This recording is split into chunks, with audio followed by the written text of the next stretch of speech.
है टेसू और झोझी के प्रेम की अद्भुत कहानी? क्यों सदियों से मनाई जा रही है ये प्रथा? महाभारत काल से अपने अनोखे प्रेम के लिए सुविख्यात टेसू और झोझी विवाह परंपरा को आज की पीढ़ी भूलती जा रही है, लेकिन ग्रामीण क्षेत्रों में आज भी इस परंपरा का बच्चों और बुजुर्गों द्वारा निर्वहन किया जा रहा है।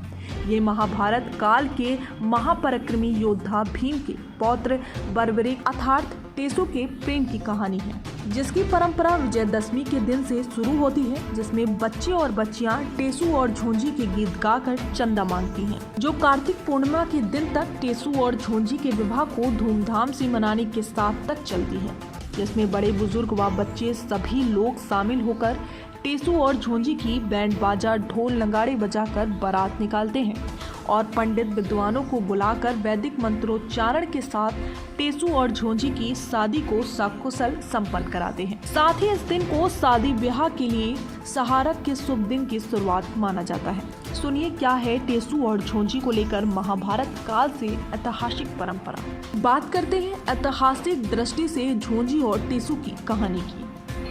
वहीं अगर टेसू और झोंझी के विवाह की परंपरा ऐतिहासिक दृष्टि से देखते हैं तो ये परंपरा अनोखी और अद्भुत है। ये परंपरा महाभारत के समय प्रारंभ हुई है, क्योंकि ये लोक जीवन में प्रेम कहानी के रूप में प्रचारित हुई थी। एक ऐसी प्रेम कहानी जो युद्ध के दुखद पृष्ठभूमि में परवान चढ़ने से पहले ही मिटा दी गई। ये कहानी महापराक्रमी भीम के पौत्र बर्बरिक अर्थात टेसू की है, जिनको महाभारत का युद्ध देखने आते समय झोंझी से प्रेम हो गया था।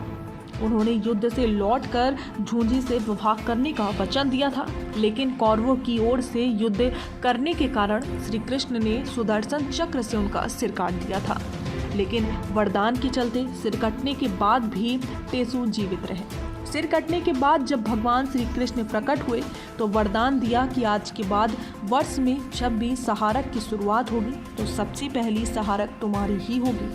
तब से ये परंपरा आज तक चली आ रही है। टुडे इंडिया लाइव न्यूज़ के लिए अमित गुप्ता की खास रिपोर्ट।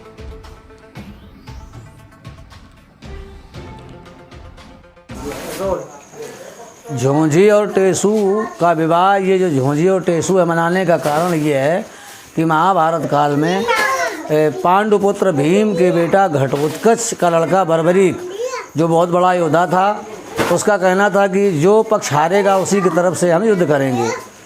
तो भगवान श्री कृष्ण ने समझा कि हारना दुर्योधन को है और ये युद्ध समाप्त नहीं होगा, इसलिए उसका विवाह भी रचा था झोंझी के साथ में और उसको मरवाया।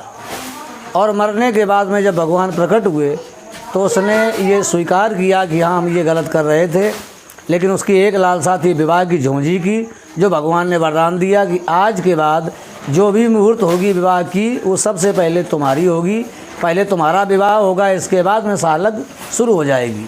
तब से ये रीत रिवाज आरंभ हो गई और अभी तक चल रही है।